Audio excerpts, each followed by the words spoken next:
तीसरा जो सब्र आपको समझना है वो बड़ा इंपॉर्टेंट है, बहुत बड़ा इंपॉर्टेंट, सारा इंपॉर्टेंट है, मैंने कहा ना सारा इंपॉर्टेंट है, लेकिन तीसरा इसमें सबसे ज्यादा इंपॉर्टेंट है जिस पे हम बंद करेंगे।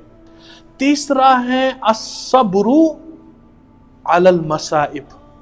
जो तकलीफें आती है इंसान को, परेशानियां आती हैं और जो बीमार होता है, मसाइब आते हैं, मुसीबतें आते हैं, उस पे सब्र करना। इसको समझ लीजिएगा please, listen to me good now. ये मुसीबत दो तरीके की हो सकती है। एक मुसीबत आपको बीमारी हो गई, कफ हो गया, जुकाम हो गया, सर दर्द हो गया, कोई बीमारी लायक हो गई, पेट में दर्द हो गया, कुछ हो गया, इसमें इंसान का इख्तियार नहीं होता और ना किसी माँ के बेटे का इख्तियार है। कोई आपको जो फीवर नहीं करा सकता, ठीक है, यानी ये तभी चीजें हो जाती है, अपने लिए नहीं चाहता और ना आपके लिए कोई और चाहेगा। अगर कोई चाहेगा वो खबीस इंसान होगा, इसको बीमारी हो जाए वो तो उसका दिल इतना गंदा होगा कि वो ऐसी सोच रखता होगा। लेकिन नॉर्मली क्या होता है कि ये बीमारियां जो आ जाती हैं ये तकदीर में होती हैं, ये आसमानी होती हैं, इसमें किसी का कोई जोर नहीं होता। अब कोरोना वायरस की मिसाल ले लीजिए, इसमें खाली मुसलमान ही नहीं फंस गए, पूरी दुनिया फंस गई इसमें। कहां से है किसी को अब समझ में नहीं आ रहा है अब तक, अब तो साल भी हो गया, ठीक है, लेकिन ऊपर से अल्लाह की तरफ से है ये। तो इसमें सब्र करना बहुत आसान है। क्यों? इंसान को पता है कि ये तकदीर की वजह से है, उसको पता है ये अल्लाह के कज़ा कदर की वजह से है, वो अल्लाह की तकदीर पे ईमान लाता है, क्योंकि तकदीर में खैर भी होता है, शर भी होता है, उस पे ईमान लाता है। मुसलमान नहीं घबराता इन चीज़ों से। क्यों?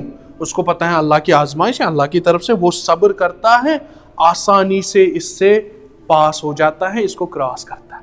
क्यों? उसके पास ईमान है, उस ईमान की वजह से वो आगे बढ़ता है। काफिर परेशान होता है और जो बेईमान होता है, अपने आप को मुसलमान कहता है, वो खुद को गालियां, घर को गालियां, बीवी को मारपीट, उसको वो बस चिल्लाता रहेगा, बस कोसता रहेगा अपने आप को, ये क्या हो रहा है, वो क्या हो रहा है, वो ठीक हो रहा है सब कुछ, तेरा ही दिल खराब है, उधर ही दिमाग ही खराब हो रहा है तेरा, सब ठीक हो रहा है, ये प्रॉब्लम आ रहा है। उसको क्या करना था? मोमिन की तरह सब्र करना था, और उस सब्र की वजह से अजर मिलता उसको। मुझे एक बात बताइए, जब अगर किसी को वायरस हो गया, अब जब शिफा देगा तब होगी कि दवा से होगी? दवा खानी है, इस्तेमाल करना है सबको, लेकिन दवा में किसने शिफा रखी? अल्लाह ने शिफा रखी। तो सब्र करना जरूरी है। और चिल्लाने से क्या हो जाएगा? चिल्लाते हैं ना कुछ लोग, अपने आप को भी, अपने जो है सबको। ये सब्र करना आसान है, उलमा लिखते हैं ये सब्र करना बहुत आसान है, लेकिन इसका दूसरा जो मसला है इस सब्र का, वो बहुत खतरनाक है। वो दो लोग कर पाएंगे। वो ऐसा है कि आपको किसी ने तकलीफ पहुंचाई, किसी ने मारा आपको, किसी ने आपको जलील किया, किसी ने आपको गालियां दे दी, किसी ने आपको तकलीफ पहुंचाई, आप जानते हैं ये आदमी ऐसा है, इसने मेरे साथ ये ज्यादती कर दी।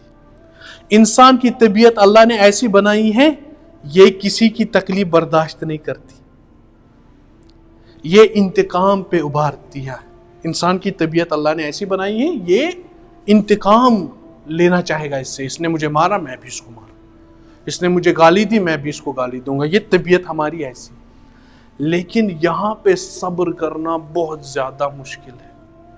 क्यों? उधर नहीं जानता था, उधर पता था अल्लाह की तरफ से है, आसमानी, चलो ठीक है, अल्लाह मालिक है, ठीक है। इधर क्या है? इधर जानता है ये आदमी है, इधर जानता है ये औरत सिहर करती है, इसने मेरे साथ सिहर किया, जादू किया, पता लग गया उसको ये जादूगरनी है, इसने जादू किया मेरे ऊपर, मेरे घर वालों के, जो भी पता चल गया। अब बहुत मुश्किल है, अब बहुत मुश्किल है सब्र करना। क्यों मुश्किल है? क्योंकि तबीयत ये जानता है कि ये फाइल है, ये करने वाला है। यहाँ पर दो लोग सब्र कर पाते हैं। कह रहे इब्न तैमिया रहमहुल्लाह ने लिखा है, क़ाइदतुन फ़ी तफ़सीर उनकी किताब है, उसमें लिखा है वला यस्बिरु अलैहि इल्ला नबिय्यून वस्सिद्दीक़ून। इस पे दो लोग सब्र कर पाते हैं सबसे ज्यादा, ایک نبی ہوتا ہے علیہ السلام، دوسرا جو مسلمانوں میں صدیق، اپنے ایمان میں سچا ہوتا ہے، اپنی خواہشات دبانے میں پورا سچا ہوتا ہے، اپنی خواہشات کو دباتا ہے۔ نفس کہتا ہے انتقام لو بھائی، یہ کہہ رہا ہے کہ نہیں، میں اپنے نفس کو کنٹرول کروں، میرا بدلہ اللہ لے گا اس کی، یہاں تو نہیں تو آخرت میں کدھر جائے گا، کدھر جائے گا؟ یا اگر مسئلہ ہو بھی گیا کوئی تو قاضی کے پاس لے جائیں گے، قاضی اس کا فیصلہ کرے گا شریعت کے مطابق، قرآن حدیث کے مطابق، خود نہیں۔ مثال لے لیجئے، آپ صلی اللہ علیہ وسلم اپنی ذات کے لیے انتقام لیتے تھے؟ نہیں لیتے۔ کتنا ستایا ان کفار نے۔ جب فتح مکہ ہو گیا، آپ صلی اللہ علیہ وسلم اونٹنی پہ سوار ہیں، سر مبارک نیچے رکھ کے کہہ رہے ہیں لا تثریب علیکم اليوم، آج کوئی مسئلہ نہیں آپ لوگوں کو، آج سب آپ فری ہیں، آزاد ہیں، کوئی کسی کے ساتھ کچھ نہیں کرے گا۔ اب موقع آ گیا ان کو مارنے کا، جنہوں نے 13 سال کنٹینیو ستایا تھا۔ آپ صلی اللہ علیہ وسلم معافی دے رہے ہیں، عام معافی